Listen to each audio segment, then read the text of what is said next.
Hey, what's up, everybody? Nick Push here. Well, as Halloween Ends continues to dominate our lives and dominate headlines, I thought I should make another video today. Now, as you guys know, I am higher on this movie than most people, but it has many, many flaws. I will not deny that. So, I thought tonight I'd give the people what they want. Let's talk 5 worst moments from this movie. As always, guys, this is just my opinion, but I'd love to hear your opinions. So tell me down below in the comment section what your worst moment of this movie was. Or if you want to list 5, that's great. If you want to list 50, that's fine too. I will read them all. So let's get right into this with number 5. And that is going to be when Corey yells at Michael to get up, get up. So Corey lures the officer down in the sewer and essentially wants Michael to, teach him, he says. This whole scene is not on this list because I like the scene when the officer is looking for Corey with the flashlight and then Corey appears above, and then Michael comes out of nowhere. But then the officer this is where it takes a turn. The officer basically overpowers Michael. Yikes, big no-no there. We'll get to another moment of that soon. But he overpowers Michael, so Corey jumps down or something, hits the cop with something, and then yells at Michael, get up, get up. So, Corey yelling at the shape to get up, don't like it. Number 5 for me.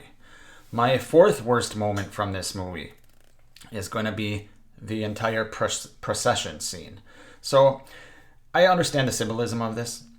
Okay, they're showing the town, that Michael's dead. You don't have to be afraid anymore. You don't have to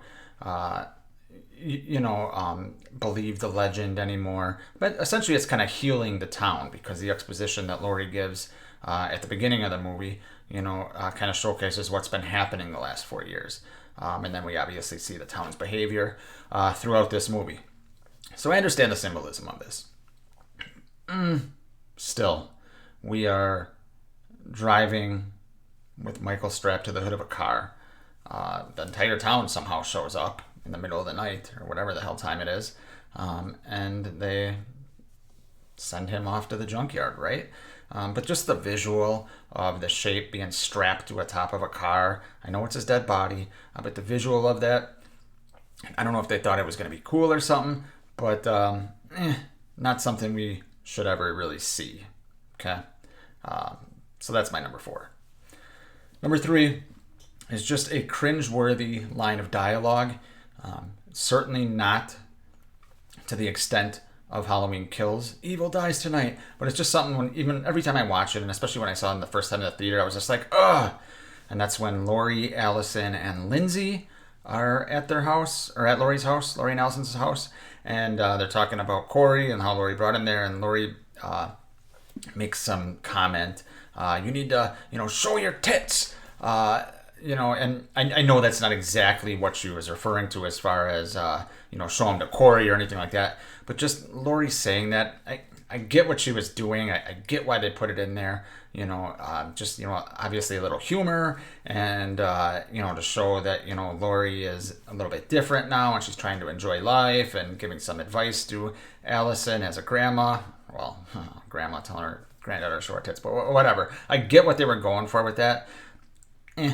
Seemed cringeworthy to me. Didn't like it. Now, they really held back the cringeworthy dialogue a lot in this movie compared to Kills, like I said. So bravo on that. They cleaned that up. But still, this line stood out for me, and that's at my 3rd worst moment. All right, top 2. My 2nd worst moment in this movie is going to be when Corey stabs himself in the neck. So, I know a lot of you might actually have this at your number 1 best moment because you're not a Corey fan. I liked what they did with him. I get it. It was at the expense of Myers. I get all the criticism, right? But just looking at it from a story perspective, we spend all this time with Corey. All this time, we got some great scenes with him, like the junkyard scene, and then, he kills the DJ and just a brutal fucking scene. But then we get to Laurie shooting him off the staircase or whatever. Fine. I wasn't a big fan of that part either, by the way. But she's talking to Corey. She unloads her gun. And then Corey says, "If I can't have her," and stabs himself in the neck. And Michael ends up killing him later. But essentially, first of all, we have all this story build up, and then that's how he goes out? Lame. Very lame. Anticlimactic and dumb. But then think about the line, too.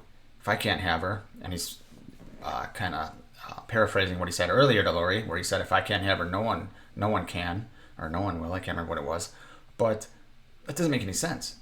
So in order for that to make sense, he'd have to kill Allison, right? If I can't have her, no one will.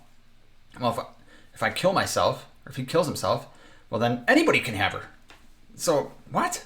But anyway, the main reason was just, the lack of payoff in the story. But my number one worst moment in this movie, no surprise, that is when Corey takes Michael's mask. It's going to be one of the worst moments in the franchise, probably. Right up there with, Michael floating down the river and, Busta Rhymes yelling at Michael, Michael fucking his niece, and there's a lot of fucking ridiculous moments in this franchise. This is bad. This is really bad. They're like wrestling, like middle schoolers. Corey then takes his mask. He goes in the sewer. You got something I need or something. And they're like wrestling, like pushing each other and sliding on the pavement, like middle schoolers. Ugh, bad. And then we get the sit up, which is cool, but then they're showing too much of his old side of his head. Didn't like it, obviously. I don't know anyone that would like that scene. So for me, that's my number one worst moment of this movie. So like I said, tell me down below your worst moment or moments, and I will see you guys next time.